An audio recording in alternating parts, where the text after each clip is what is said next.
咧響咗安啦，咁我哋咧呢一場咧就會係我哋北圈第2場場次23嘅賽事。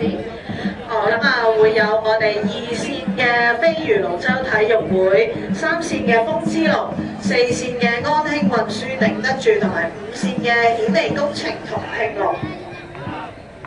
好啦，過咗我哋一個浮波㗎啦，咁大家中段咧見到大家都慢慢咧將嗰個推進咧繼續咁樣向住呢個終點前進緊啦。咁見到咧呢一個5號線顯利工程同興龍咧一如既往啊，都係攞到咧先嗰個稍佔先個優勢啊，攞到個先機嘅。咁跟住見到咧而家咧去到後段咧開始吹鼓，同興繼續都喺度帶住，但係咧後面2、3、4咧都已經急遲不下。究竟咧2、3、4名咧會係點樣樣分條咧？大家都好啦，而家開始我又唔知啦，又睇唔到啦，即係3、4名嗰個最終究竟係花落誰家，真係未知道啊！不過都恭喜晒顯利工程同興龍啦，咁啊一路都